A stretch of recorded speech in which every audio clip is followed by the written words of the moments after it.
Kematian Paman Gober, karya Seno Gumira Aji Dharma. Kematian Paman Gober ditunggu-tunggu semua bebek. Tak ada lagi yang bisa dilakukan selain menunggu-nunggu saat itu.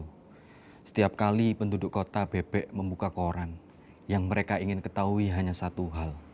Apakah hari ini Paman Gober sudah mati? Paman Gober memang terlalu kuat, terlalu licin, dan bertambah kaya setiap hari. Gudang-gudang uangnya berderet, dan semuanya penuh. Setiap hari Paman Gober mandi uang di sana. Segera setelah menghitung jumlah terakhir kekayaannya yang tak pernah berhenti bertambah. Begitu kayanya Paman Gober, sehingga ia tidak bisa hafal lagi pabrik apa saja yang dia miliki. Bila terlihat pabrik di depan matanya, ia hampir selalu berkata, "Oh, aku lupa, ternyata aku punya pabrik sepatu." Kejadian semacam ini terulang di muka pabrik sandal, pabrik rokok, pabrik kapal, pabrik arloji, maupun pabrik tahu tempe. Boleh dibilang hampir tidak ada pabrik yang tidak dimiliki Paman Gober. Ibarat kata uang dicetak hanya untuk mengalir ke gudang uang Paman Gober. Meskipun kaya raya, anggota klub miliarder nomor 1, Paman Gober adalah bebek yang sangat pelit. Bahkan kepada keluarganya Donald Bebek, ia tidak pernah memberi bantuan. Meskipun Donald telah bekerja sangat keras, malah Donald ini beserta keponakan-keponakannya, Kuak, Kwik, dan Kwek, hampir selalu diperas tenaganya, dicuri gagasannya, dan hasilnya tidak pernah dibagi. Cendekiawan jenius kota bebek, Lang Linglung, yang di muka rumahnya tertera papan nama penemu, bisa ditunggu pun hampir selalu diakalinya. Sudah berkali-kali gerombolan si berat, 3 serangkai kelas kakap, menggarap gudang uang Paman Gober. Namun keberuntungan selalu berada di pihak Paman Gober. Paman Gober tak terkalahkan. Bahkan oleh Mimi Hitam, tukang tenun yang suka terbang naik sapu. Sudah beberapa kali Mimi Hitam berhasil merebut keping keberuntungan, jimat Paman Gober. Namun keping uang logam kumuh itu selalu berhasil direbut kembali. Tidak bisa dipungkiri, Paman Gober memang pekerja keras. Masa mudanya habis di lorong-lorong gua emas. Sebuah gunung emas yang ditemukannya menjadi modal penting yang telah melambungkannya sebagai taipan tak tersaingi di kota bebek. Satu hal yang menjadi keprihatinan nenek bebek, sesepuh kota bebek yang mengasingkan ke sebuah pertanian jauh di luar kota, adalah kenyataan bahwa Paman Gober dicintai kanak-kanak sedunia. Paman Gober menjadi legenda yang disukai. Paman Gober begitu rakus. Paman Gober begitu pelit, tapi ia tidak dibenci. Setiap kali ada orang mengecam, menyaingi, pokoknya mengancam reputasi Paman Gober sebagai orang kaya, justru orang itu tidak mendapat simpati. Paman Gober bisa menangis terseduh-seduh, meski hanya kehilangan uang 1 sen. Ia sama sekali bukan tokoh teladan, tapi mengapa ia bisa begitu dicintai? Dunia sudah jungkir balik, ujar nenek bebek kepada Gus Angsa, yang meski suka makan banyak, sangat malas bekerja. Namun Gus Angsa sudah tertidur sembari bermimpi makan roti apel. Suatu hari dia pasti mati, ujar Kwik. Memang pasti, tapi kapan? Kuak menyahut. Kwek, hanya itulah yang bisa dikatakan Kwek dasar bebek. Begitulah setiap hari, Lubas, anjing di rumah Donald, membawa koran itu dari depan pintu ke ruang tengah. Belum mati juga. Donald segera membuang lagi koran itu dengan kesal, karena memang tiada lagi berita yang bisa dibaca di koran. Banyak kabar tapi bukan berita, banyak kalimat tapi bukan informasi, banyak huruf tapi bukan pengetahuan. Koran-koran telah menjadi kertas, bukan media. Semua bebek memang menunggu kematian Paman Gober. Itulah kabar terbaik yang mereka harapkan terbaca. Paman Gober sendiri sebenarnya sudah siap untuk mati. Maklumlah, sebagai generasi tua di kota bebek, umurnya cukup uzur. Untuk kuburannya sendiri, ia telah membeli sebuah bukit dan membangun mausoleum di tempat itu. Jadi bukannya Paman Gober tidak mau mati, ia sudah siap untuk mati. Mestinya bebek seumur saya ini biasanya ya sudah tahu diri. siap masuk ke liang kubur. Makanya ketika saya diminta menjadi ketua perkumpulan unggas kaya, saya merasakan kegetiran dalam hati saya. Sampai berapa lama saya bertahan? Apa tidak ada bebek lain yang mampu menjadi ketua? Kalimat semacam itu masuk ke dalam buku autobiografinya, Pergulatan Babi, Pergulatan Batin, Gober Bebek, yang menjadi bacaan wajib bebek-bebek yang ingin sukses. Hampir setiap bab dalam buku itu mengisahkan bagaimana Paman Gober memburu kekayaan. Mulai dari harta karun bajak laut, pulau emas, sampai sayuran yang membuat bebek-bebek giat bekerja.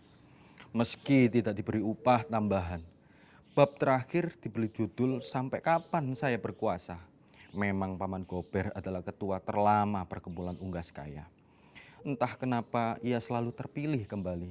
Meskipun pemilihan selalu berlangsung seolah-olah demokratis. Begitu seringnya ia terpilih sampai-sampai seperti tidak ada calon yang lain lagi. Terlalu, masa tidak ada bebek lain? Paman Gober selalu berbahasa basi. Namun entah kenapa kini bebek-bebek menjadi takut. Paman Gober memang terlalu berkuasa dan terlalu kaya. Setiap hari yang dilakukan adalah mandi uang. Ketika Donald Bebek bertanya dengan kritis, mengapa Paman Gober tidak pernah peduli kepada tetangga?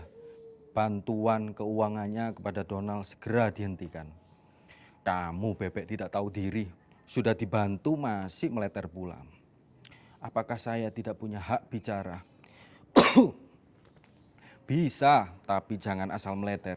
Nanti kamu aku sembeli. Aduh, kejam sekali menyembeli bebek hanya dilakukan manusia. Ah, siapa bilang bebek tidak kalah kejam dari manusia? Loh, manusia makan bebek. Apakah bebek makan manusia? Yang jelas manusia bisa makan manusia. Tapi Paman mau menyembelih sama bebek. Apakah sudah mau meniru sifat manusia? Paman Gober mempunyai banyak musuh. Namun Paman Gober juga susuk. Namun Paman Gober juga suka memelihara musuh-musuh yang tidak pernah bisa mengalahkannya. Itu justru untuk menunjukkan kebesarannya. Paman Gober sering muncul di televisi. Kalau Paman Gober sudah bicara, kamera tidak berani putus. Meskipun kalimat-kalimatnya membuat bebek tertidur. Paman Gober selalu mengujurkan bebek bekerja keras seperti dirinya.